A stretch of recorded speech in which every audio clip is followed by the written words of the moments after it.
Hello, everyone, and welcome back for another episode of the Outdoor Adventure Series podcast.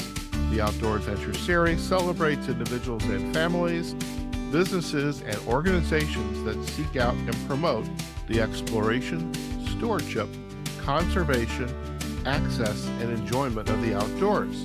Our guest today is Amy Eckert.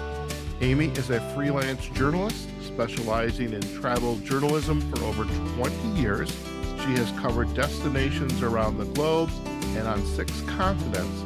She's got one heck of a passport, or passports, I would imagine. And she often focuses on outdoor recreation, including hiking, backpacking, and paddling.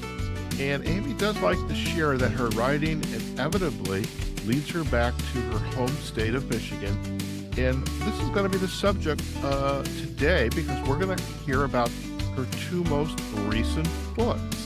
The 100 Things to Do in Detroit Before You Die, which is now in its 3rd edition, and The Perfect Day Michigan, day trips, weekend getaways, and other escapes. Amy, it's a pleasure to have you finally on the Outdoor Adventure Series podcast. Welcome. I'm so glad to be here. We first talked about a possible visit to your podcast a couple years ago, and the timing is finally right. So I'm glad to be here. Perfect timing, and we're in the fall season. And by the way, hidden behind this big, massive body of mine is the Mackinac Bridge. I wanted something moody for fall weather, and so I did a Google search on Mackinac Bridge on Canva, which is how I make my banners. But I think I'm hiding it. But I just that is really fitting for today. For yeah, a couple of people born in Michigan. There you go. No, where in Michigan are you? I live in Holland, which is on the west side of the state. Not just a couple miles from Lake Michigan. Oh my God, And yeah. I was on the other side of the state before I moved to Las Vegas, which was Chicago. And once Labor Day hits, the weather changes and it gets cold and there's that dreariness, but then it's every once in a while that sun comes out with the clouds and it's like, this is kind of cool here. it is. Everybody likes to say, "Oh, I live in a 4-season area," and I suppose you can make 4-season fun no matter where you are. But I really like the winter in Michigan. There's great snowshoeing, there's great cross-country skiing. The lighthouses are spectacular when they're coated in ice. I just wrote a story recently about how beautiful the lighthouses are when all the crowds have left, and it's just the surf and the snow and the ice, and it's just a whole different view of the state than what most people are familiar with. I love it. I would love to be able to explore like that, because when I left Michigan, I left after leaving school, graduate school, moved out of state, and I would only really come back for like Thanksgiving, which is coming up soon. But really just exploring the state as an adult where I can take the time to really enjoy it. And I love that you have the perfect profession as a travel journalist, a photographer, a writer to enjoy these great things. And I do want to talk about your books, but if you could, for our listeners, just give a little bit more substance to your background, because there's a little envy in my voice, by the way, that the travels you have done. However, it is what it is, but I get to have you on the podcast now, so that's a win-win in my books. But tell us a little bit more about your background. Yeah, well, I was a traveler from a young age. My parents were both teachers, so in the summer we would always take some road trip somewhere, and it usually included Yellowstone because my parents really loved the American West. But we would take a different route each year, maybe through Minnesota one year, maybe another year through the Great Plains states down, through Missouri. But we always went out west on vacations, and I loved that. And then as a teenager, my German club organized a trip to the German-speaking nations, Germany, Austria, Switzerland, and Liechtenstein. And it was mind-blowing. Like, I had never been on an airplane before. I'd never been outside of the country except for Canada. And people in Michigan consider Canada a sister, not Yes. not a foreign entity, really. But so it was just mind-blowing to me Fast forward a number of years, I'm married, I have a couple of kids, I'd like to work, but it's hard to juggle the childcare and work balance. And it was actually my husband who encouraged me to think about getting into travel journalism because it allowed me to be a freelancer and build a schedule around what worked for our family, but it also allowed me to follow this passion of mine, which is to see the world and to bridge gaps in our knowledge and our culture, understand how other people view the world. It was just fascinating to me, and I happened to be a good writer, so the mix was really good. But as I traveled and as I continue to travel, I'll go to, we'll say, we'll go to an ocean beach in Cape Cod, and I would say to myself, "This is beautiful, but I think I really prefer swimming in fresh water, not salt water." Or I would go to San Francisco, the Golden Gate Bridge in San Francisco, and think, "This is really a beautiful bridge, but I think I like Mackinac better." And as so often happens as we get older, I started to make comparisons between what I saw on the road, lovely as it was. I couldn't help but compare it to what I had back home, what I had grown up with, and I just felt drawn to that area. So it made sense for me to specialize in Michigan. Of course, I live here still, and it's an easy place for me to explore and write about. But I don't think I'll ever lose that urge to explore the rest of the world. I still love seeing other cultures and seeing how other people view the world. That's important. That's near and dear to my heart. But Michigan is where my family is, it's where my roots are. And the very first experiences I had with fishing were in Michigan. The very first experiences with camping and hiking were in Michigan. First time going to a major art museum was in Detroit. So it makes sense that I kind of find a way to balance those two loves. I can truly appreciate those sentiments. And when I've traveled for any length of time, and I think it reaches a point where, God, I just cannot wait to get back home. And you land in the airport, you drive to where home is, and you just you look around, you take a breath of fresh air, and it's just like, it does feel good. It really nurtures, I think, the heart. And right now, I live in Las Vegas, and I'm exploring where's next. And part of that, those heartstrings I'm finding are still connected back in Michigan. Now, my family lives still in Southeast. I have a niece in Grand Rapids, and so I'm actually seriously looking to coming back. So you may have a neighbor, Amy. I don't know. Yeah, you could Hey, when possibly. you come back, whether to live or to visit, I would love to go out on the beach with you and we'll go beach combing and go visit the lighthouse, and that'd be awesome. I love I love I that, would and love I'll that. take you up on that. You're one thing you'll learn about me, and I'm an opportunistic podcaster. So, Okay.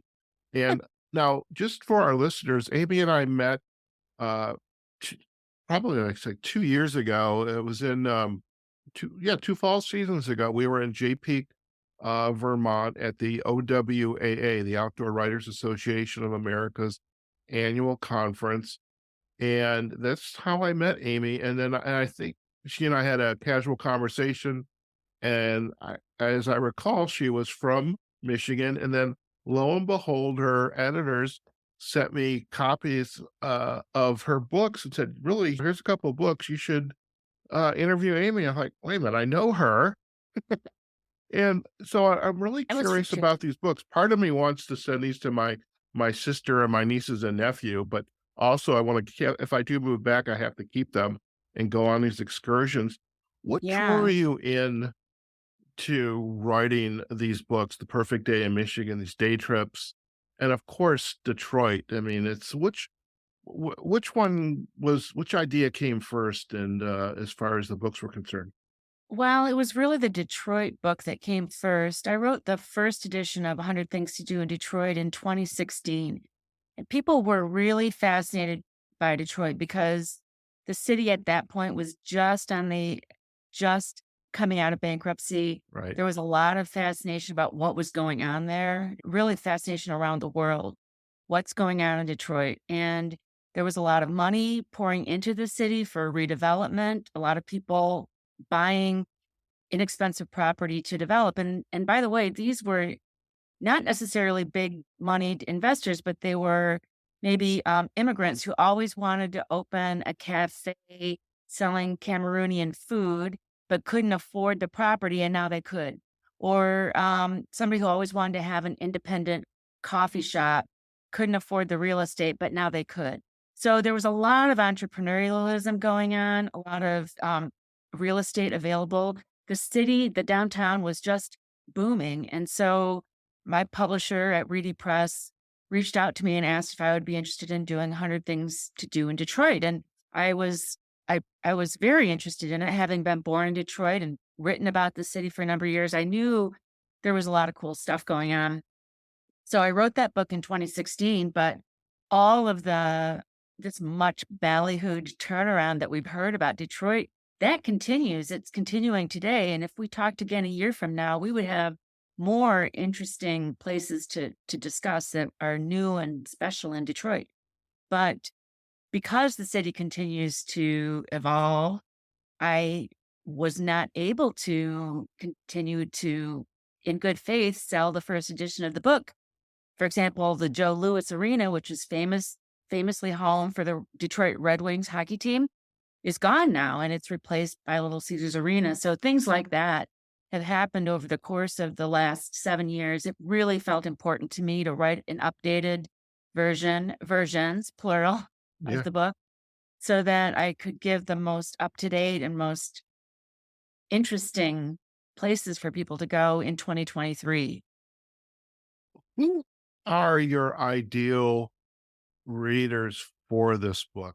And I ask that because the title, 100 Things to Do in Detroit Before You Die. Now, like you, I grew up in Detroit. I was born in Detroit, Sinai Hospital. I went to undergrad and graduate school at Wayne State University, and I have my memories. But I'm wondering that the title is kind of a homage to folks that have lived in Michigan, and or is it also the person? Because Detroit's not on the flyway. It's not on the fly. Oh, let's go to Detroit. And so I'm curious who your ideal readers are for this book. Well, of course, I do hope that people from outside of Michigan will give Detroit a chance. In April, the NFL draft is being held in Detroit. And so there will be a lot of people coming to Detroit for the first time. Oftentimes it's sporting events, Right. the NCAA Final Four, whatever is being held in Detroit. There are events like that, maybe the auto show that draws people in for the first time. A lot of younger people are interested in Detroit because there's still a vibrant live music scene. There are a lot of cool restaurants and bars in Detroit. So I'm always hopeful that people will give Detroit a chance. Um, Maybe they're coming for the first time and they don't know where to begin. But there are a lot of people in Michigan, even people in suburban Detroit, that haven't been to downtown Detroit in a decade. Oh, yeah. Or more. Shocking to me, but they feel like they know Detroit. They feel like they've been there, done that. They feel like the Detroit of 10 years ago is probably what the Detroit of today is. And I'm here to tell you it's not. It's just, it just shocks me every time I go downtown to see the new developments, to see the new cool restaurants, to see little fun, trendy bars that are so popular. You have to have a reservation because they've got lines going out the door. Um, it just so all of that is really a surprise, and I am hoping that people, whether they live in Michigan or whether they live in outside areas, will give Detroit a try. And since this is an outdoor oriented show, I think a lot of people are surprised to learn how much outdoor activity there is to do in Detroit. The only wildlife sanctuary in the world that straddles an international border is in Metro Detroit. Right. The the best way to learn about Detroit history from the early French settlers to the Prohibition era rum running days is from the seat of a kayak, kayaking through the historic canals and the Detroit River to see where it happened. It's also, incidentally, the best place to see the turnaround of what was once a horribly, abysmally polluted Detroit River springing back after years of efforts to clean all that up, paddling through tall stands of cattails and hearing the bird song and seeing signs of beavers in Metro Detroit. So it's such a surprise to people, I think, that there is plenty to do in the great outdoors in the middle of Michigan's largest city. And I have to say, other than watching freighters go down the river and the boating, because Michigan, and I forget the actual number of miles, it's like 300, no, it's more than 300, like hundreds of miles of coastline. It's like the third most coastline in the world, I think, just given It's the yeah, it's 3,300 miles of coastline. Only Alaska beats us only in Alaska. There you coastline. go. But So the river though is, I mean, I find that amazing that there's kayaking on the river now. And now this island that straddles the Windsor, Ontario, Canada, and Detroit is the Belle Isle. Is that where you are you paddling around Belle Isle or you can paddle around. Well, the kayaking company that the kayaking companies that offer these trips will paddle around Belle Isle. They'll paddle along the skyline along the Mhm. cityway, and they'll go through the canals. So the canals are on the mainland side, not on the island itself. I never knew we had canals. I mean, here I just learned something new today. I had no Yeah, idea. the Jefferson Chalmers neighborhood. It was historically a very marshy, wet area, and the canals were dug in order to manage the water flow. You paddle back there, and it looks like you're going through a little fishing village. There are houses built right on the water, um, with little rowboats tied up, and lawn chairs on their little back patio, watching the world go by. But this is where many of the rum runners during Prohibition area were sneaking in under cover of darkness to bring booze from Canada into the US, into the speakeasies in Detroit. So huge amount of history there. And the Purple Gang, Oh, which yeah. was a big mob, a big, I guess it was the equivalent of the Michigan Mafia Oh, yeah. that had their hands in the booze business during the Prohibition era. Their roots were in those canals because this was the easiest way to sneak their booze in from Canada without being seen by the authorities. So, but who knew that Detroit's history could really be fully understood from the seat of a kayak?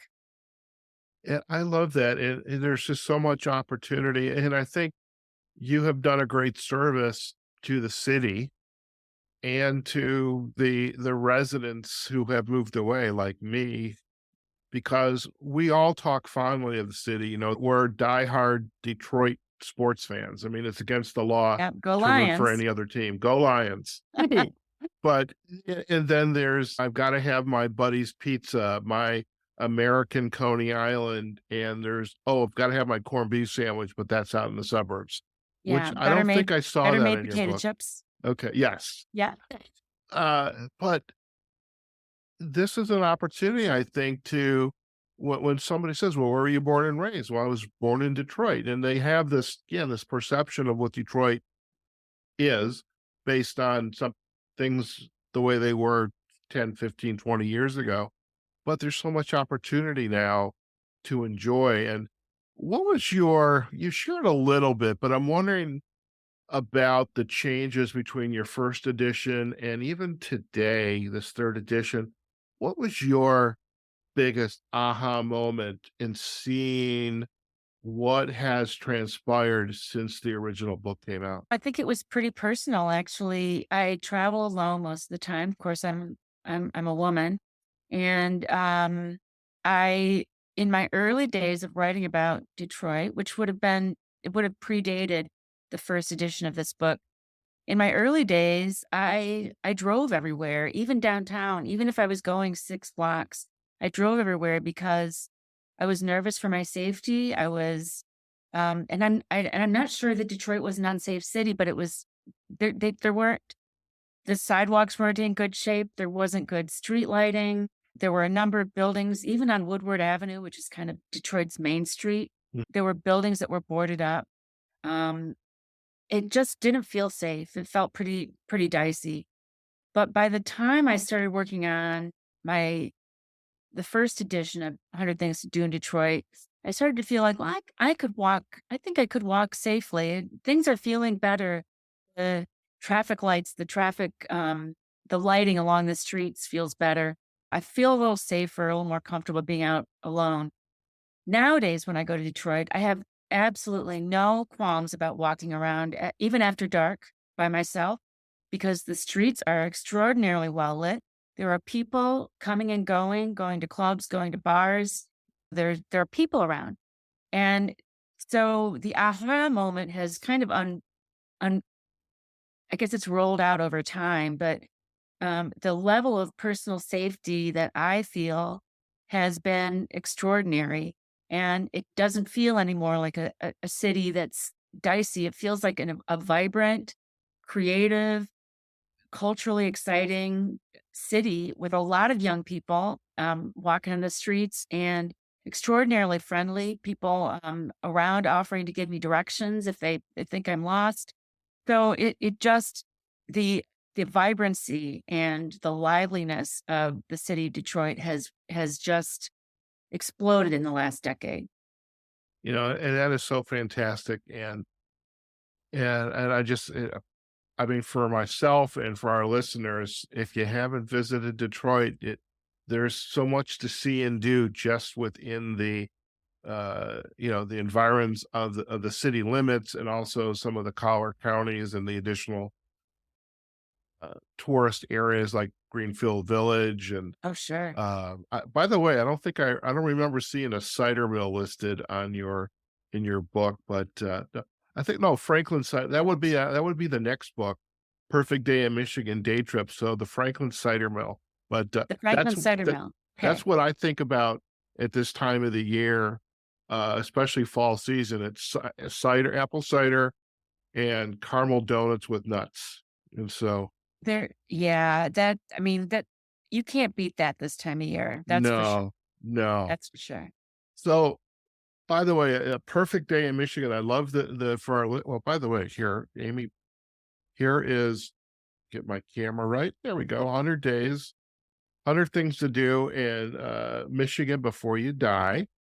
And now her newest book is Perfect Day Michigan Day Trips, Weekend Getaways, and Other Escapes. And this is one that I just love this book. And first off, how long did it take you to create this book? Because you literally are traveling all around the state, setting up these day trips and weekend getaways. How long had you been working on this? I say only somewhat facetiously my whole life. I knew you were going to say Yeah. that. Well, I mean, I grew up here. Yeah. So when I was a kid, we went to Mackinac Island in Hmm. the summer. We would go to the Upper Peninsula and eat pasties. Yeah. We would go to visit the copper mines up there. I live in Holland, so I've been to Windmill Island Gardens and Lake Michigan hundreds of times. I was born in Detroit, so I've been writing about that city for a long time. So there were gaps I had to fill in.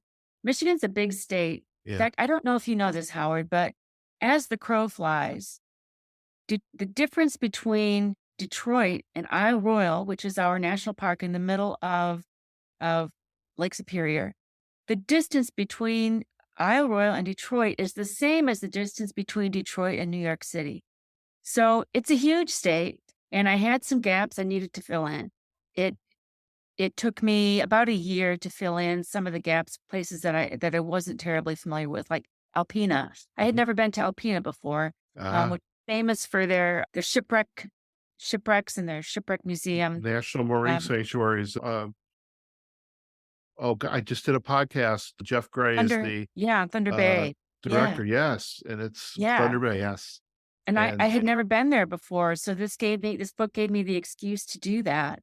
Uh, but as somebody who's written about Michigan for all these years, I was continually having people approach me and say, "Hey, I'm going to Michigan this summer. What do you think I should see?" Or I'm going to be in Petoskey. What should I do there? I'll be in Midland. What's worth seeing and doing there?" And then they would follow up and say, "Oh, and by the way, I have just one day." And so this was a question that I was asked many times. We talked earlier about how large the state of Michigan is in terms of coastline. 3,300 miles of coastline, 150 lighthouses, more than any other US state. And so it's a big state, but the fact of the matter is most people, the average person today only has 11 days of vacation time. And right. that's if they have vacation time at all. So people don't have 2 weeks to explore a destination. They're more likely to come for a weekend. Maybe they're in Detroit on business or Grand Rapids on business. They want to stick around for a couple extra days and see something. That's simply all the time they have. So I saw this book as an opportunity to kind of pinpoint what I thought, based on my years of experience, were the best places to visit in each of these 29 cities. 29 is a funny number. I know. It has to do with page count, but that's really the impetus of it, was trying to help people focus when they have a very little time on what I thought were the tried and true places to see. So you're going to be in Petoskey. If you're a golfer, here the golf course. Here's the golf course or two that you ought to visit. You need to go to Petoskey State Park and hunt for Petoskey stones. Right. The only place in the country where you can find this ancient coral is in Petoskey. And then you ought to eat at the City Grill, which was a favorite watering hole for Ernest Hemingway, who liked to spend his summers in the Petoskey area. So that really was the impetus behind that book, was trying to help people focus in a short amount of time. I love that. And you mentioned, for example, Alpena and Thunder Bay National Marine Sanctuaries. And what I learned, my brother-in-law, so my sister and my brother-in-law have been together for I think ever now, because I mean I was real young when they got married, and I'm not real young anymore. However, I learned so Alpena used to have a paper mill. That was the industry in that area. And when the paper mill finally shut down, the river that fed into the waterway in Alpena was like the Detroit River, was very dirty. It got cleaned up, and then they developed that paper mill turned into the land for the National Marine Sanctuaries. And so I learned that. Oh, Yeah. well, you And taught me something new. I did not know that. if I don't know about you, but if my mom, may she rest in peace, was still alive, I'd have to call her today and say I learned something new about the canals in Detroit, because I didn't know.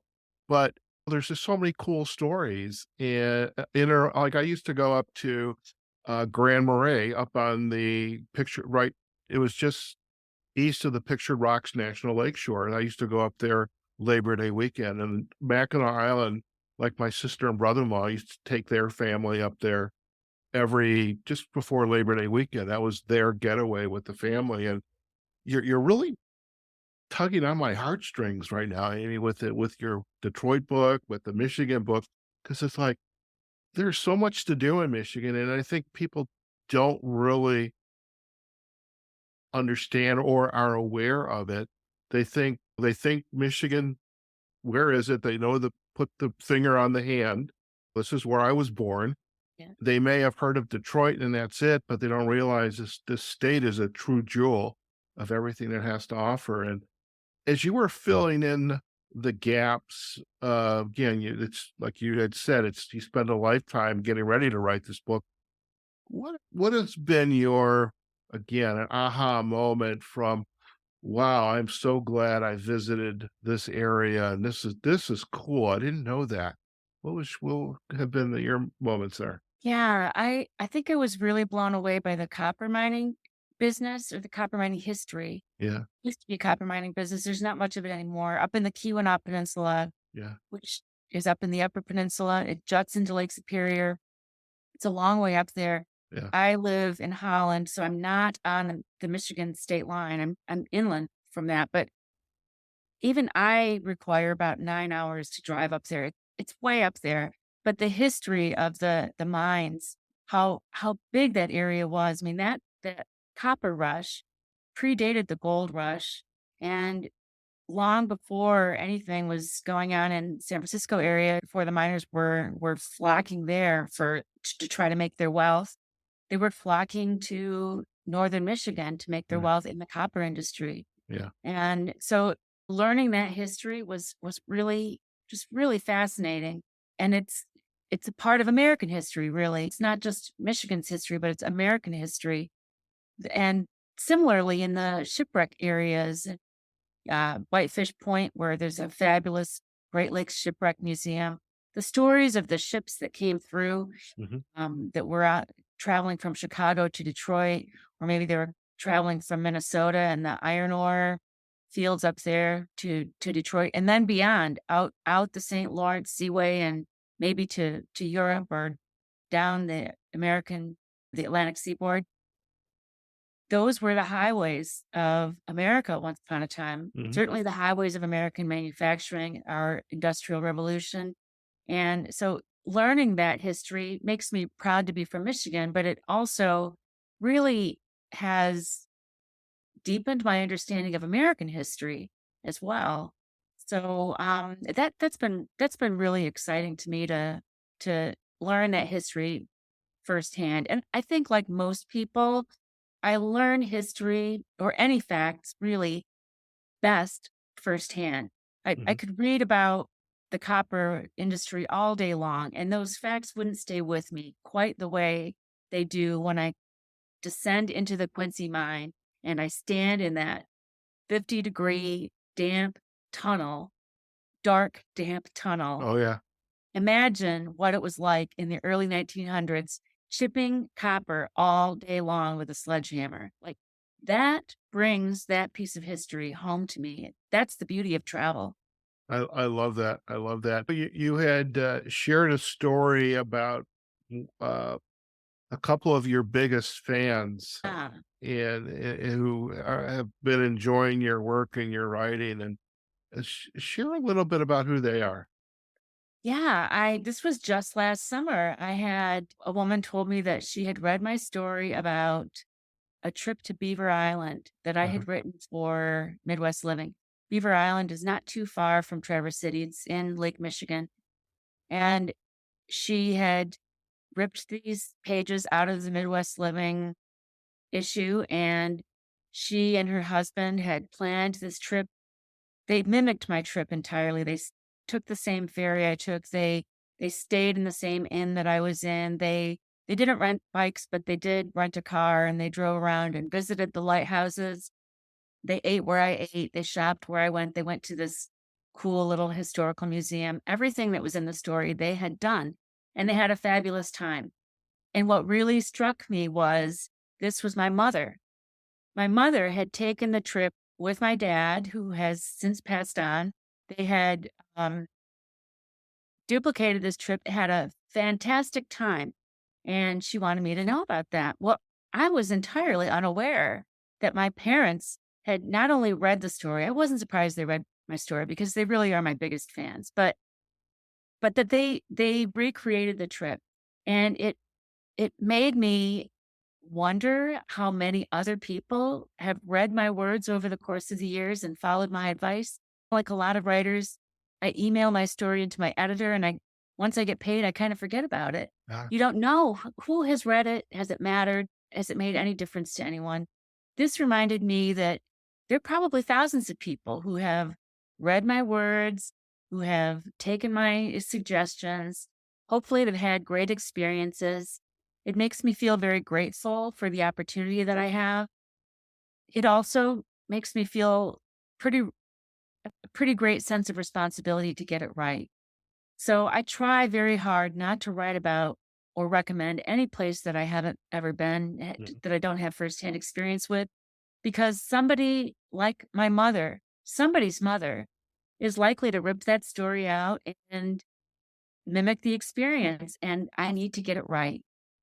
I love that, and I really cannot wait to get back and, like, to Michigan and just begin to explore. Now, whether I live there full time or I just make a better point, a bigger point of getting back to visit family, but taking advantage, of, some of these stories and these destinations, because as I was researching a book, I was going, "Oh, yeah, yeah, this is" it was bringing back memories because I remember Petoskey, the Petoskey stone. I think I have one wrapped up in paper or sitting in a box in the storage unit.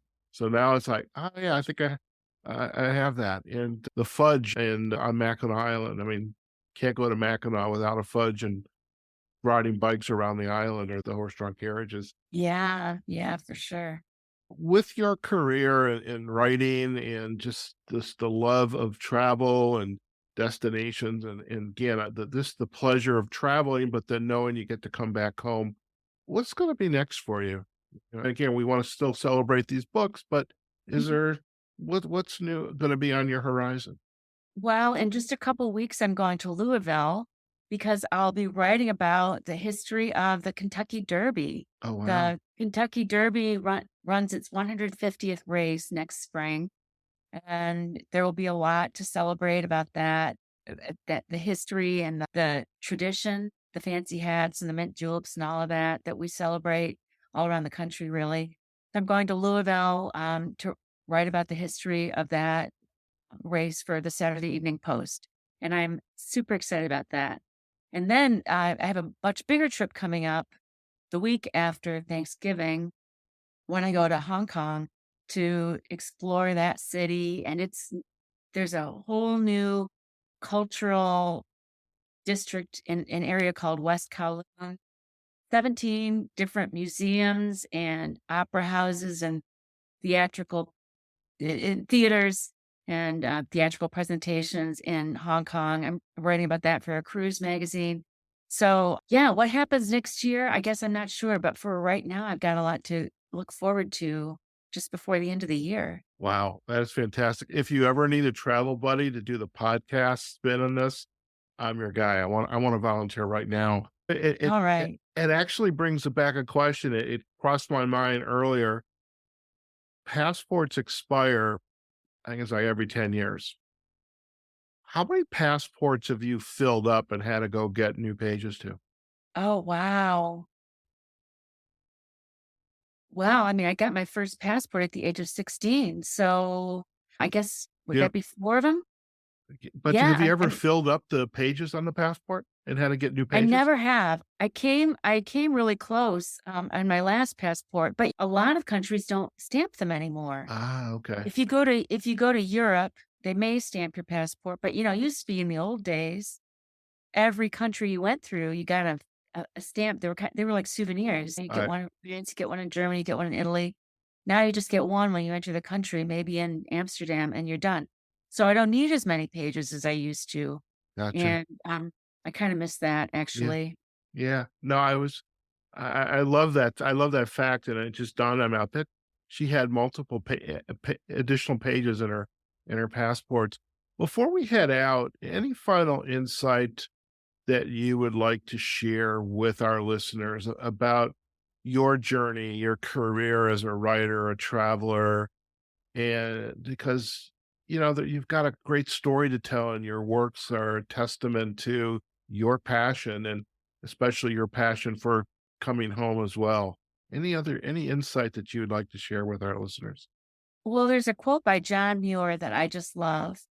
He wrote, "I only went out for a walk and finally concluded to stay out till sundown.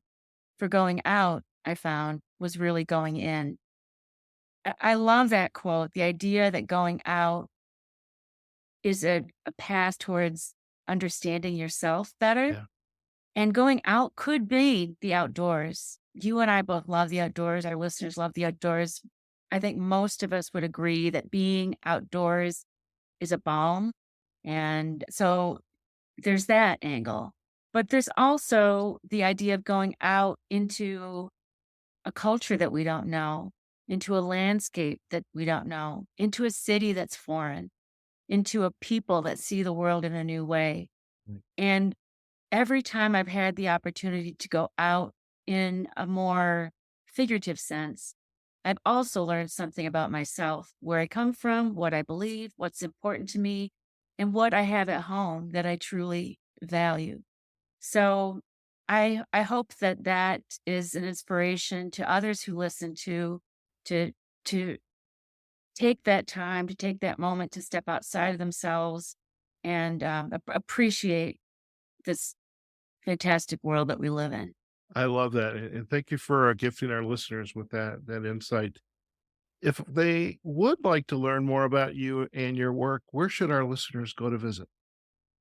They can visit my website, amyeckert.com. It's quick and easy, and I'm on Facebook and Instagram. They can find me there as well.